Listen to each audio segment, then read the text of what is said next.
dreams we have, the love we share, this is what we're waiting. You're about to experience something which might be the coolest thing you've ever seen at this type of a program. How many people have seen the show So You Think You Can Dance? You all want to see Art Jonak dance? You want to see Uri and Saleh dance? Richard Brooke dance?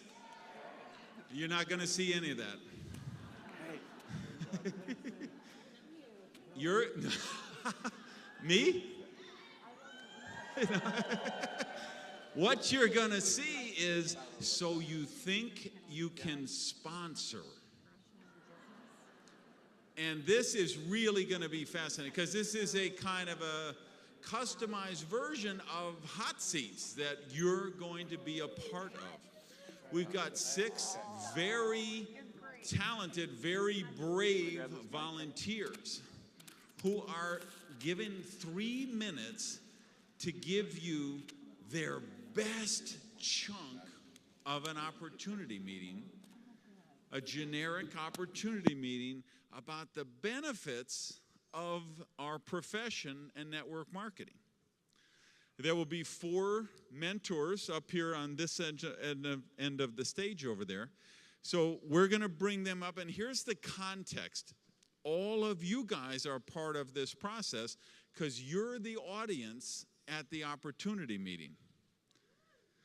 So Art is going to introduce these people one at a time, and the context of this would be just like a number of you, sometimes, you know, when you do an opportunity meeting, you'll have 3, 4, 5 speakers. Somebody will be the MC, somebody does the product part, somebody does the compensation part, somebody does the support structure. So just pretend that's the case here, that these are in each case, it's a speaker who's been assigned just one 3-minute chunk of the meeting. So he'll introduce, so he's just going to introduce them by name. He's going to say, and now, please welcome Mary Smith. And we need you to send them lots of positive energy. And these are really brave people to do what they're going to do, right? Think of most of these people have probably never spoken at a meeting more than 30 people, some of them. Some of them have never spoken at anything larger than a home meeting. Now they're speaking to 1,500 plus people who are all really into this, right?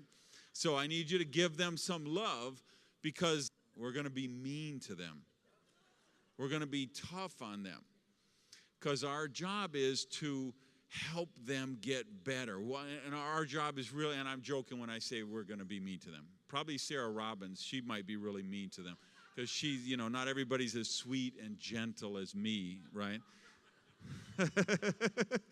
Right, so, but no, seriously though, our job is to give them constructive critique in terms of how this would better serve the message, how they could better connect with the audience. So we will look at their dress, how they are on stage, their posture, how did they open it, how did they close it, are they pacing around like a caged tiger, are they saying you know, okay, anything that we think might get between them and the audience member who we want to receive the message. Here's the fascinating part of it. The person who will get the most out of this is not the person on the hot seat, it's you. And this is just the dynamic of how hot seats work because it's only human nature, I think, if you're up here on a hot seat kind of thing and people are giving you feedback, there's just a natural inclination to be a little defensive or want to explain yourself or defend yourself. Whereas when you're out there in the audience and you can just be an objective third party, you're watching them and say, yeah, I love the way they're talking about that benefit. I could incorporate that into my presentation. Or, wow, I don't think he or she is connecting with the audience with that. I think it could be presented a better way. And when the judges or the mentors are giving feedback, same thing. You can take it without being defensive. So I think it's going to be a really special thing. So first, can I get up my celebrity mentors? We've got Art Jonak, Sarah Rockin' Robbins, and Urian Saleh.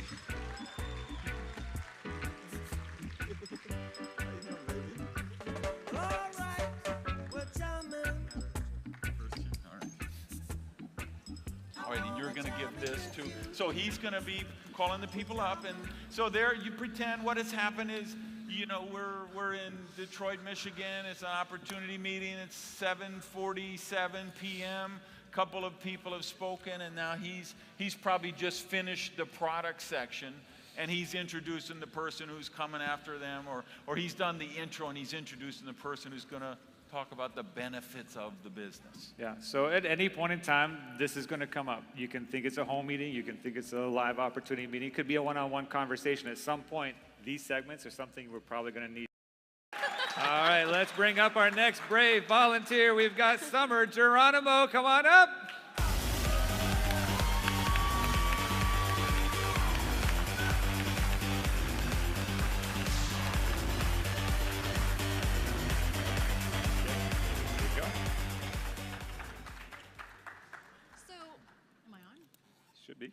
What's this thing we call network marketing?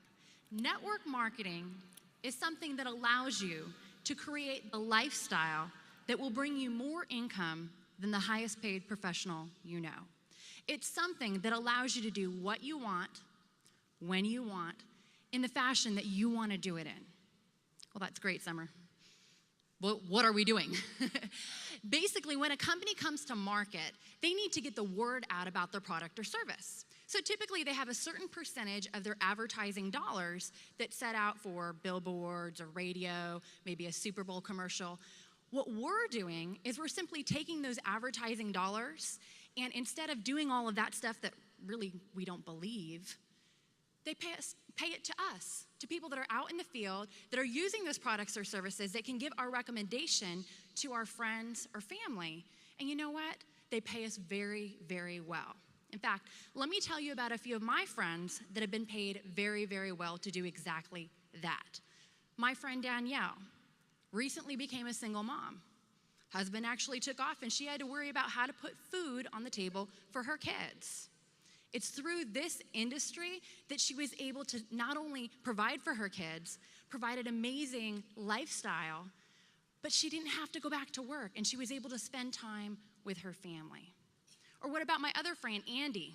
Andy used to be a pizza delivery driver. He came from another country to find the American dream. Didn't know a lot of English, didn't have a lot of connections. But it was because of this industry that he was able to now have that lifestyle, to do what he wanted to do. Now he's able to send money back home to his family and actually help them. And he has an amazing, amazing lifestyle because of it. Let me tell you about myself. We made a lot of money in real estate, and then we saw the market come crashing down. And I had to ask God, hey, what's plan B for me? Well, it's because of this industry that we've been able to not only have the lifestyle back that we used to have before, take trips, take cruises, do the things that we want to do, but we've been able to help our friends in the process. So here's my question to you. I don't know why you're here tonight. I don't know if you're a college student and maybe you're up to your eyeballs in debt, and you don't know how to pay that back, and you really don't know if you're going to have a job when you get back out. I don't know if maybe you're looking at retiring, and you don't know if that's ever going to happen. Or I really don't know if your friend dragged you here tonight. But whatever the case may be, this industry is an amazing industry. We have a system that allows you to do certain steps that will produce predictable results. And what we've seen is that through that system, there's been thousands and thousands of people that have been able to walk through it and accomplish their dreams and goals. So here's what I know. I know that if you have a dream in your heart and you're willing to do something about it, if you believe that there's maybe more something than the daily grind of doing 40 hours a week for 40 years of your life to end up on 40% of what didn't look good to begin with, then I say let's partner up. Let me take you by the hand and let's do this together. It happened for me, it can happen for you.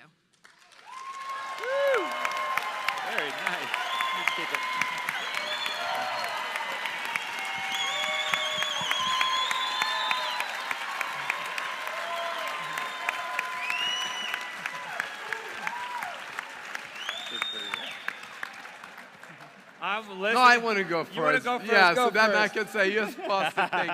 You killed it. You nailed it. Perfect. Beautiful. You even got a standing ovation from the ghosts. The Latvian ghost. Lithuanian, by the way. Lithuanian yeah. ghost. Yeah. As I'm watching you and I'm listening, I thought I was listening to the DVD presentation for the company, right? This is the voice and the cadence and the presentation of the company. So from a technical standpoint, it was flawless, like in the sense of the presentation. So that was extremely well done. You could be the spokesperson for that DVD or for that CD that they put into the, home videos to show at the home meetings and so forth. And the flip side of that is that I was missing the emotion, right? So I've got the DVD part, and the DVD usually isn't very emotional, and that's what I was missing here. So I would love to see a mix between that perfection, which you just are amazing at, and then somehow in there we've got to put in a little bit of that, let's talk to the heart, rather than just let's just talk at them. Let's also bring it back to them. And then part of that is some of the verbiage was you need to do this and you need to take a look at that. And whenever I look at have a presentation like that, I try to take that out and say, you notice how most people find themselves maybe out of a job after college, and then so most people and put them in a broader sense. Soften it up a little bit so we're not attacking them, because some people they're already nervous. They're at the home meeting. What are they trying to sell me? Now she's telling me that I can do this and I can't do this, right? And it's a simple verbiage change. And then when you say, and then we get paid for doing this, say, no, then you can get paid for doing this, right? Let's bring them in and assume that they're going to be on board already. And it's just the subtle little verbiage changes. And my gosh, you just, I'm hiring you to do my next DVD video. That's awesome. You have an amazing presence, and you are an incredible speaker. And I loved all of the stories that you told. The stories were what were inspiring about what you said, and you told them in a meaningful way. So with that said, when you led with money, I'm going to teach you how you can make more money than the highest paid. I forget what you said. That, to me, if I were listening as a prospect, would kind of raise a red flag, because some people aren't looking for the money, they're looking for the meaning. And I was one of those people that I wasn't looking for the money. The money came, but I was looking for the meaning, what it can add to my life. And so I wasn't going into it to be the highest paid anything. And if I heard that, I might have ran the other way and said, this can't be real, right? So that was the only thing that leading, think of a strong way that you could really start your presentation, but you have an amazing presence and you're a powerful speaker. But you would, but you would have signed up me because I was in that meeting to make the money. Yeah. That's right. Yeah, and same thing, Gotcha. she would get me with the money hook as well. Same thing, again, you're a natural up there. You're very relaxed on the platform. You own it. You speak in direct to the audience. You have a great connection. I think every audience is going to love you. To pick up on what Art is saying, I'm going to go even one step further, because you also did something else, which this is a lesson from copywriting that translates to any kind of marketing, including presenting at an opportunity meeting. So Art talked about, we don't want to say you should, you could, we don't want to preach at them or tell them what to do. And then he mentioned when you got to the good stuff, you said, we make the money instead of you make the money.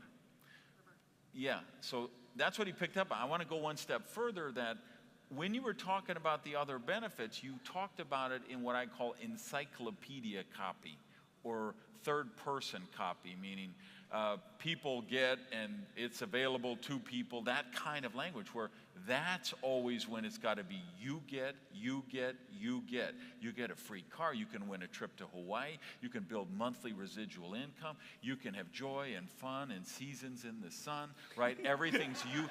Anything bad is about us, me, right? Anything good is about you get.